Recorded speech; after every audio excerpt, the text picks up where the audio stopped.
Patuan Bosar Opu Pulau Batu adalah raja ke-12 dalam dinasti Sisingamangaraja yang dikenal dengan Sisingamangaraja ke-12 yang berpusat di Lumban Raja, Bakara.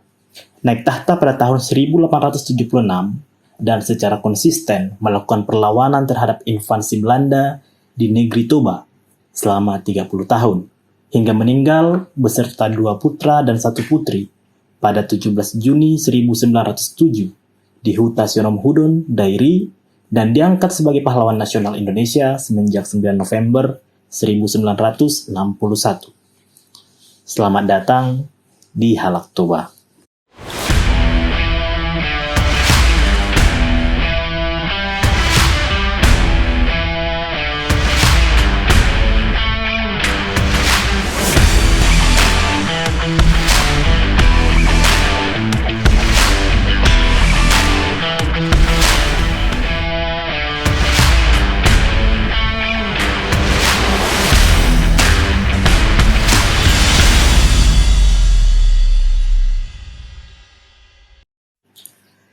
Danau Toba telah menjadi primadona pariwisata nasional yang dikenal secara mendunia semenjak puluhan tahun lalu.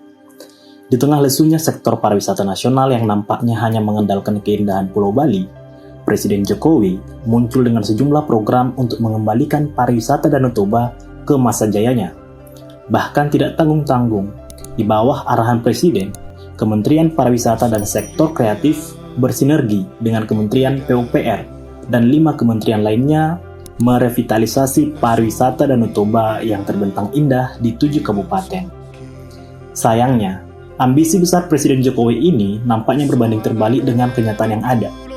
Pariwisata yang hanya mengandalkan kelengkapan infrastruktur tanpa mengindahkan keberlanjutan ekosistem Danau Toba itu sendiri tampak seperti memoles tong kosong. Revitalisasi yang dikucuri dana fantastis ini dianggap beberapa pihak tidak menjawab masalah darurat yang dihadapi Danau Toba. Sebagaimana yang kita ketahui, masalah paling utama yang dihadapi oleh pariwisata Danau Toba saat ini bukan hanya akses dan infrastruktur yang minim, tetapi pencemaran danau dan pengrusakan hutan sekitar Danau Toba yang menyebabkan punahnya sejumlah ikan endemik khas Toba dan pengurangan volume Danau Toba yang semakin mengkhawatirkan. PT Toba Pulp Lestari atau yang sering kita kenal dengan TPL, dulu bernama PT Inti Indorayam Utama, di Tanah Batak, disinyalir menjadi dalang daripada masalah ini, yang harus segera ditutup izin konsensinya demi mencegah pengerusakan lebih jauh dan konflik agraria, khususnya dengan masyarakat adat. Diketahui, perusahaan milik Sukanto Tanoto itu semula mendapatkan izin konsensi dari negara seluas 269.060 hektar berdasarkan SK nomor 493 KPTS 2 garing tahun 1992. Setelah mengalami 8 kali revisi, SK terakhir menyebutkan bahwa perusahaan tersebut memiliki izin untuk mengelola sekitar 167.912 hektar hutan di sekitar Danau Toba. Fakta di lapangan wilayah konsensi bersinggungan dengan wilayah masyarakat adat. Klaim negara di wilayah adat dan pemberian izin konsensi kepada PT TPL menjadi akar konflik agraria yang berkepanjangan dan tidak terselesaikan hingga saat ini. Industri yang awalnya diharapkan bisa menjadi kontributor untuk menaikkan taraf hidup dan perekonomian masyarakat Sumatera ini selama 30 tahun berdiri di Tanah Batak malah menjadi sumber konflik. Rakyat dikriminalisasi, tanah adat direbut, dan Danau Toba dicemari. Selama puluhan tahun, perlawanan menentang TPL yang dulu dikenal Indorayom ini tak pernah mati. 1 mulut dibungkam, 1000 mulut berteriak kembali. Kisru terakhir yang masih segar di ingatan kita adalah bentrokan karyawan TPL dengan masyarakat Natubika yang menyebabkan belasan masyarakat mengalami luka serius, bahkan harus dilarikan ke rumah sakit pada 18 Mei 2021 lalu. Totalnya ada 23 komunitas masyarakat adat yang tersebar di 5 kabupaten di kawasan Danau Toba yang berkonflik dengan PT TPL. Total wilayah adat yang diklaim sepihak oleh PT TPL sebagai konsensi perusahaan yakni sekitar 20.754 hektar. Hal ini menjadi keprihatinan bersama masyarakat Batak untuk menyerukan penutupan TPL dari Tanah Batak, terlebih wilayah sekitar Danau Toba. demonstrasi, gugatan, bahkan petisi telah kerap diserukan oleh berbagai lapisan masyarakat. Mulai dari masyarakat adat, mahasiswa, yayasan, serta LSM yang turut prihatin terhadap keberlangsungan ekosistem Danau Toba. Namun seolah tembok tak terlihat membatasi mereka dengan para penguasa. Untuk menunjukkan keseriusannya, Togu Simorangkir, Anita Hutagalung, dan Irwan Disrait, para tokoh masyarakat lintas yayasan yang memiliki visi yang sama, dengan memprihatinkannya keadaan Danau Toba sekarang ini, melakukan aksi heroik jalan kaki ajak tutup TPL. Tentu mereka bukanlah tokoh baru yang muncul dengan aksi pansos demi kepentingan politik. Mereka adalah tokoh-tokoh yang secara konsisten menunjukkan integritas mereka sebagai orang yang peduli akan masyarakat Batak. Katakanlah Togu Simorangkir, cucu dari putri bungsu Sisingamangaraja ke-12, Purnama Rea Sinambela. Dia adalah aktivis lingkungan hidup yang secara konsisten melawan aktivitas industri TPL di Tanah Batak, bahkan semenjak 6 tahun lalu. Dia juga adalah pegiat literasi bersama Yayasan Alusi Tautobanya, mendirikan rumah belajar yang dikenal sebagai Sopo Belajar di wilayah Toba. Rela melakukan aksi gila mengarungi Danau Toba dan berjalan kaki mengelilingi Danau Toba demi menggalang dana untuk aksi sosialnya. Pria 44 tahun lulusan Magister Oxford Brookes University ini meninggalkan peluang hidup berkecukupan di NGO dan memilih pulang kampung membangun kampung halamannya. Dia adalah tokoh utama di balik Togu Simorangkir Inisiatif yang merawat ODGJ, orang dengan gangguan jiwa, dan tunawisma melalui program Rumah Langit. Ratu Gadis, yaitu program Rakyat Bantu Tenaga Medis COVID-19, serta program BK Manise, berikan kami makanan hari ini secukupnya. Pria yang membranding diri sebagai bos lebay, gerakan menghasilkan beras organik sapi, lele, bebek, ayam untuk generasi muda yang nampaknya lebih tertarik merantau daripada tinggal di kampung halaman.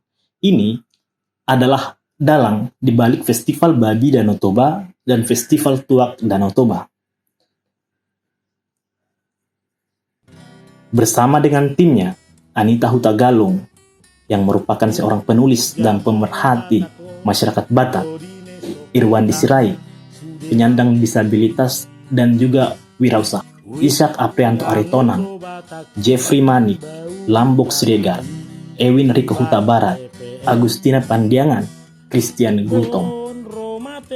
Pria penerima penghargaan King Andy Heroes 2019 yang juga ditemani putranya, Bumi, memulai aksi gila ini dari makam Sisingamangaraja 12 pada tanggal 13 Juni 2021. Bukan semata karena beliau adalah cicit daripada tokoh besar pahlawan nasional Sisingamangaraja ke-12. Namun mereka, para aktor dan pendukung yang disebut dengan tim Piltik, yang belakangan melabeli diri mereka dengan tim 11 ini, percaya bahwa 30 tahun perjuangan Sisingamangaraja ke-12 melawan kuasa asing di Tanah Batak dan tidak pernah kompromi hingga akhir hayatnya.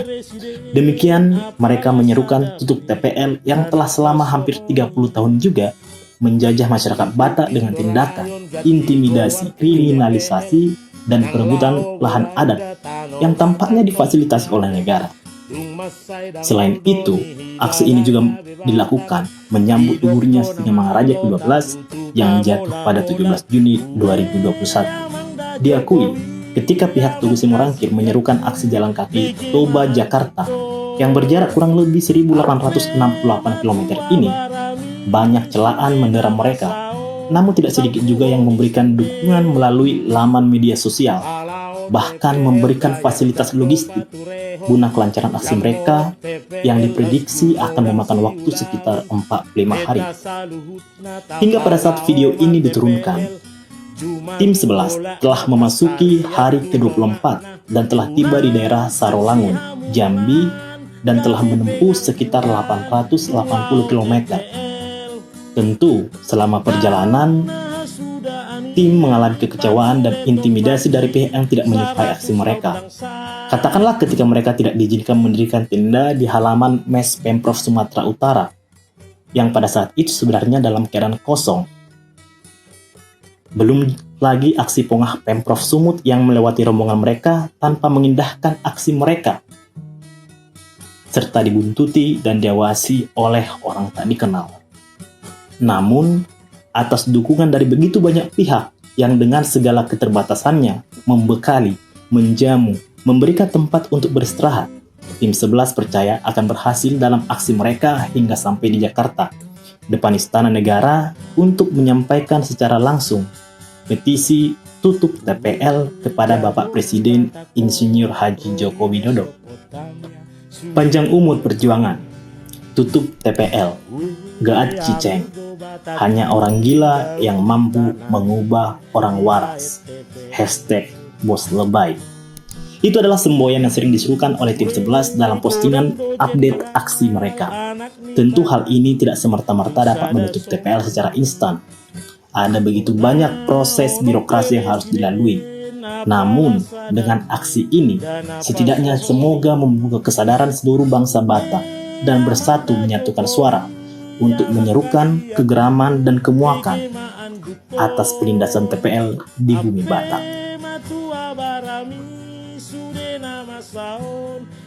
Pada akhirnya, negara ini, bangsa ini, bahkan suku Batak ada kekurangan orang baik. Namun sayangnya, hanya sedikit yang mau berjuang dalam kebenaran. Semoga perjuangan dari Amang Tugu Simorangkir dan tim 11 ini dapat terbayar dengan diterimanya aspirasi tutup TPL yang mereka bawa oleh pemerintah negeri ini, yang juga merupakan aspirasi masyarakat Batak secara keseluruhan. Dan kita terinspirasi untuk menyebarkan kebaikan dan menyerukan kebenaran walau dalam perkara-perkara kecil. Kami harap toba, sampai jumpa di diskursus kita selanjutnya.